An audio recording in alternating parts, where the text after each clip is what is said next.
Bruce Lee was challenged Prove Your Speed by Foreman. His reaction left George without words.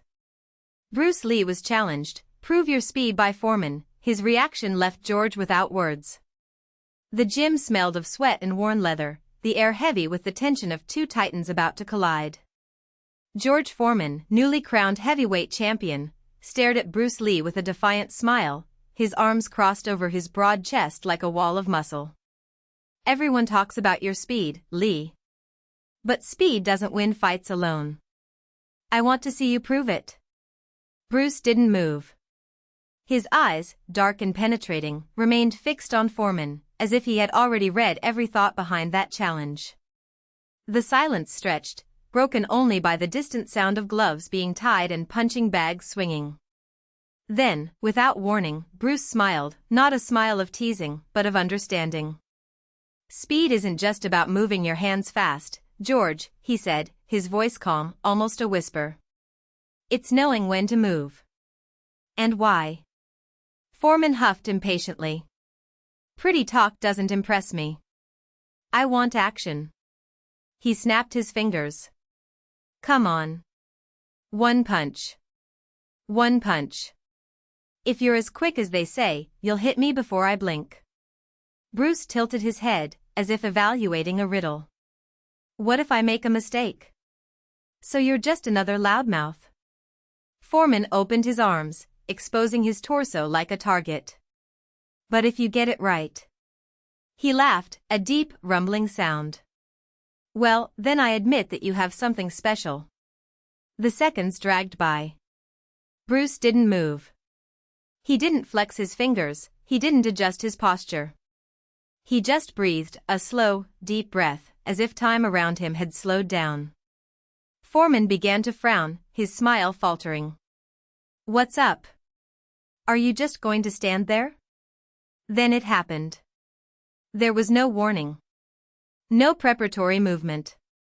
In an instant, Bruce was motionless. The next, his right hand was inches from Foreman's face, fingers outstretched like blades.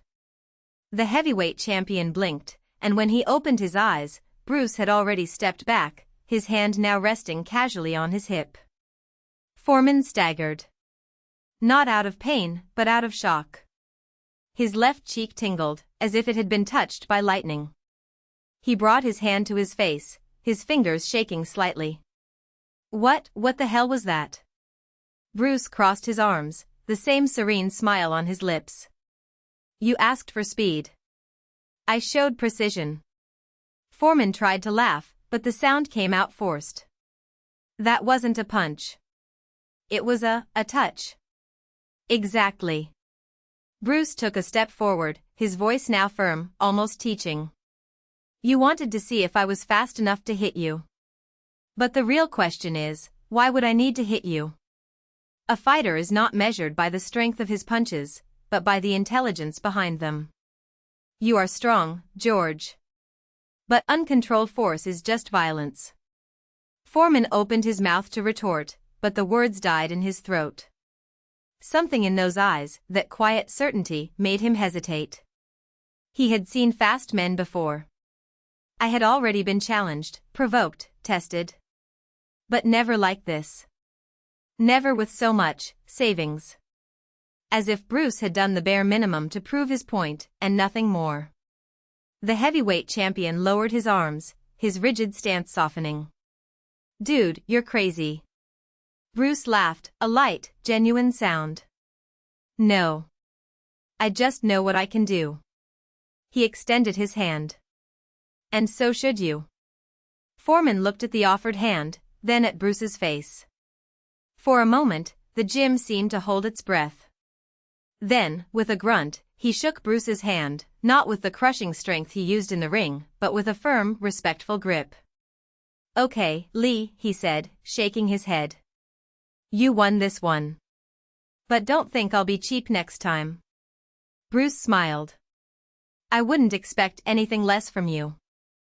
And so, without punches exchanged, without blood spilled, the challenge was resolved.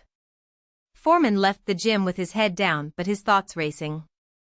Bruce, in turn, returned to his training as if nothing had happened, because, for him, it was just another day at work. But something had changed. Not in the fists, not in the muscles. But in the mind of a champion who, for the first time, understood that the real fight was not against each other. It was against one's own limits. The weight of victory. The following days were strangely silent. Foreman didn't return to the gym, and rumors spread like wildfire. Some said he had given up boxing, others that he was training in secret, preparing a rematch that no one would forget. Bruce, however, was undeterred. He continued his routine, running at dawn, exhausting sparring, hours on the punching bag until his hands throbbed.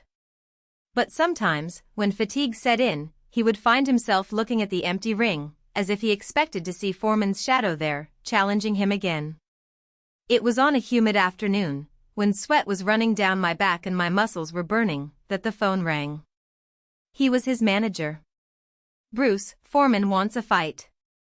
Official. At Madison Square Garden. In 3 months. He didn't respond right away.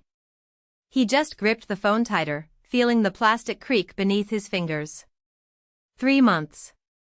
Enough time to prepare, enough time for doubt to set in. "Are you up for it?" insisted the businessman. Bruce looked at the mirror in front of him. His reflection showed a tired man, but with bright eyes. It wasn't fear. It was something deeper, a question he didn't know how to answer. Top. The immovable mountain. The training was brutal. Bruce isolated himself, cut out distractions, turned his body into a precision machine. But for the first time, it wasn't just about strength. He studied Foreman, his videos, his patterns, the way he moved like a wall, unshakable, until the moment he exploded. And deep down, Bruce knew, it wouldn't be a fistfight. It would be a battle of wills. Meanwhile, Foreman was also preparing. But his training was different. He didn't talk to the press, he didn't give inflammatory interviews. He just trained, day after day, as if each blow was a silent promise. When fight night arrived, Madison Square Garden was packed. The air smelled of sweat, adrenaline, and anticipation. Bruce entered first, to applause, but his mind was calm, almost cold. Foreman appeared next, his face impassive, his eyes fixed straight ahead. There was no provocation, there were no words. Just the sound of footsteps in the ring and the thud of gloves being adjusted. The gong sounded. The last round. The first few minutes were a tense dance. Foreman advanced, Bruce dodged, but neither seemed willing to risk it. It was as if they both knew that the first mistake would be fatal. Then, in the third round, Foreman landed a straight right that sent Bruce reeling. The crowd roared. He tasted blood in his mouth, but he didn't back away. Instead, he counterattacked with a quick follow-up, making Foreman retreat for the first time in the fight. The public went crazy. But it was in the 7th round that everything changed. Foreman, tired of waiting, went all out. Bruce blocked, dodged, but a left hook hit him square in the jaw. He fell. The judge started counting. 1, 2, 3. Bruce took a deep breath. It wasn't the first time he had fallen. But it was the first time he understood that lifting wasn't just about strength. It was about something bigger. 4, 5. He leaned on his knee, then on his hand, and pulled himself up. Foreman looked at him, surprised. Bruce smiled, blood dripping from the corner of his mouth. 6, 7. The judge continued, but Bruce was already on his feet, ready. Foreman advanced again, but now there was something different in his blows, less anger, more calculation. Bruce felt it. He was no longer fighting a man. He was fighting himself. In the 9th round, Bruce landed a perfect combination, jab, cross, hook. Foreman swung but didn't fall. Instead, he smiled. And for the first time, Bruce saw something in his eyes that wasn't hate or frustration. It was respect. The last blow. The 12th round was a war. Both were exhausted, their bodies covered in sweat and bruises, but neither of them gave in. Then, in the last few seconds, Bruce saw the opening. Foreman let his right arm drop for a moment, and he knew it was his chance. It wasn't a strong punch. It wasn't a spectacular knockout. It was a precise, clean cross that hit Foreman in the jaw and made him collapse like a felled tree. The judge didn't need to count. The fight was over. The crowd exploded. Bruce fell to his knees, not from exhaustion, but from relief. Foreman slowly stood up, took off his glove and held out his hand. Bruce squeezed her, and this time there were no words. Just the silent understanding that, in that ring, they had both won. The path forward. In the locker rooms, Bruce looked at himself in the mirror. His face was swollen, his lips were split, but his eyes shone with a clarity he had never seen before. It wasn't about titles, it wasn't about fame. It was about having looked inside himself and found something that not even Foreman's blows had been able to break. He won the fight. But more than that, he had gained something that no belt could give. And for the first time, he knew he no longer needed to prove anything to anyone. Except for yourself. The weight of victory. Bruce left the locker room with his training bag slung over his shoulder, his steps lighter than ever. The gym was almost empty, just a few employees dismantling the ring, the lights going out one by one. He took a deep breath, feeling the cold early morning air hit his face. There were no cameras, no reporters, no crowds waiting for him. Just silence. And then, a voice. "You fought well." Bruce turned around. He was a tall man, in a dark suit, with an unlit cigarette between his fingers. His face was marked by old scars, as if he had been through things Bruce couldn't even imagine. "Who are you?" Bruce asked, suspicious. The man smiled, a smile that didn't reach his eyes. "Someone who knows a fighter when he sees one. And you, Bruce, are more than that. You are a survivor." Bruce crossed his arms. "What do you want?" "A proposal." The man took a card out of his pocket and held it out. "Bigger fights. Real money. A name people won't forget." Bruce looked at the card. On it, just a phone number and a symbol he didn't recognize. "I'm not interested." The man laughed, as if he had already expected that answer. "Everyone says that, until you need the money. Until you realize that the world doesn't care about what you achieved yesterday. Only about what you can give today." Bruce crumpled up the card and threw it on the floor. "I already gave what I had to give." The man shrugged, lit his cigarette and walked away. "We'll see." The fall. The following months were strange. Bruce tried to get back into his routine. I trained, but without the same hunger. He accepted smaller fights, but without the same fire. People said he was different. Calmer.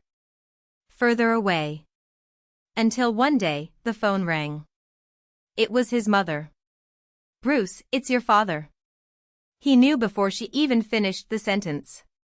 The tone of voice, the pause, the way she took a deep breath before continuing. He didn't resist. The empty ring. The wake was small. Just family, some childhood friends, no one from the fighting world. Bruce stood next to the coffin, looking at his father's face, so similar to his own, but now still, at peace. "He was proud of you," his mother said, touching his arm. "Even though I never said it." Bruce closed his eyes. He remembered the fights, the shouting, the times his father called him weak. She remembered how, deep down, she always wanted him to say how proud he was. And now I would never say. The last fight. That night, Bruce returned to the gym where it all began. The place was abandoned, the lights flickering, the ring covered in dust. He went up, took his gloves from his pocket and put them on. There was no one to applaud. No opponents. Just him, the silence and the echo of his own footsteps. He started hitting the punching bag. First slowly, then harder, until his fists hurt, until sweat ran down his face, mixing with the tears he could no longer hold back. He beat until he couldn't feel his arms anymore. He beat until he no longer heard his father's voice in his head. He fought until he understood that some fights were not against others. They were against himself. When he finished, he sat in the corner of the ring, exhausted. And then, for the first time in a long time, he smiled. Because I finally knew what I had to do. The way back. Bruce sold the apartment. He donated most of the money to a shelter for homeless youth. He took what was left and bought a ticket to a small town, where no one knew him. There, he got a job as a trainer at a neighborhood gym. It wasn't glamorous. There were no spotlights, no crowds. Just kids with dreams too big and hearts full of fear. The secret isn't to win, he told them as he adjusted his gloves. It's not giving up when everything inside you screams to stop. And sometimes, when he closed his eyes, he still heard the sound of the crowd, Foreman's scream, the thud of his own fists against flesh. But now, when he woke up, he was no longer a fighter. He was a man at peace. The way back. Bruce sold the apartment in the city center, where the echoes of the applause still seemed to resonate on the empty walls. The smell of sweat and liniment, which once permeated his sheets, was replaced by the fresh morning air of a small town, where the streets were calm and people greeted each other by name. He donated most of the money to a shelter for homeless youth, a place that resembled, in some ways, the dark alleys where he himself had learned to fight. What was left was enough for a bus ticket and a rented room above a bakery, where the smell of warm bread woke him up every morning. The neighborhood gym was an adapted warehouse, with peeling walls and an old ring, whose ropes creaked under the weight of the bodies. There were no spotlights, no cameras, no sponsors. Just a group of children and teenagers who arrived there with their eyes shining, dreaming of being the next champion. Bruce was no longer a name on the posters, but a man with calloused hands who taught them what really mattered. The secret isn't to win, he said, while adjusting the gloves of a boy who was too thin for his age. It's not giving up when everything inside you screams to stop. They didn't know he had ever been someone. That his face had already graced the covers of magazines. That, years before, he had fallen to his knees in the ring, defeated not by his opponent, but by his own exhaustion, physical and emotional. That, after that night, he had disappeared, as if the world had swallowed him. But there, among those young people, he found something he had never had before, purpose. There was Lucas, a 12-year-old boy who trembled every time he stepped into the ring, but who, little by little, learned to trust his fists. There was Maria, a quiet teenager who hid bruises under her long sleeves and who, one day, finally told Bruce that her stepfather beat her. He didn't call the police. Instead, he taught her how to defend herself, not just with punches, but with the knowledge that she deserved better. There was Raphael, the oldest in the group, who dreamed of becoming a professional, but in the first few weeks, he cried after each training session because his father said that boxing was for failures. Bruce didn't talk much about his past. But sometimes, when the sun went down and the gym was empty, he would climb into the ring and punch the punching bag until his hands hurt. And in those moments, I could still hear the roar of the crowd, Foreman's scream, the thud of his fists against flesh. But it wasn't the same sound anymore. Now, it was just a memory, distant, like an echo from another life. One day, a reporter showed up at the gym. Young, ambitious, with a notebook and a camera. She said she was doing a story about former athletes who started over from scratch. Bruce looked at her for a long time, then shook his head. I have nothing to tell you, he said, going back to wrapping up a student's sash. The reporter insisted, mentioning his old name, the title he had lost, the fall that became a legend in sports circles. Bruce stopped what he was doing. For a second, his eyes darkened, as if an ancient shadow had passed across them. But then he took a deep breath and smiled, a tired but genuine smile. That person no longer exists, he said. And that's good. She left. And Bruce remained there, among those who still needed to learn how to stand up. The months passed. Lucas won his first fight. Maria left her stepfather's house and went to live with her grandmother. Raphael signed a contract with an amateur team and, on the day of the match, took Bruce as coach. In the locker room, before entering the ring, the boy looked at him nervously. "What if I lose?" Bruce adjusted the bandage on his wrists and said, "Then you lose. And tomorrow, you come back. Because that's what makes you a fighter." Raphael won. And when he raised his arms in triumph, his eyes searched the audience for Bruce. The coach nodded, proudly, but didn't smile. It wasn't about him anymore. That night, while walking home, Bruce stopped at the bridge that crossed the city's river. The moon's reflection danced in the dark water. He thought about all the times he had fallen, in the ring, in life, in himself. And for the first time, he didn't feel ashamed. Just relief. He was no longer a champion. He was no longer a failure. He was just a man who had found a way to return home, not where he came from, but where he finally belonged. And when he closed his eyes, he no longer heard the sound of the crowd. He heard the laughter of the children in the gym. He heard the sound of the punching bag being hit with determination. Heard the silence of peace.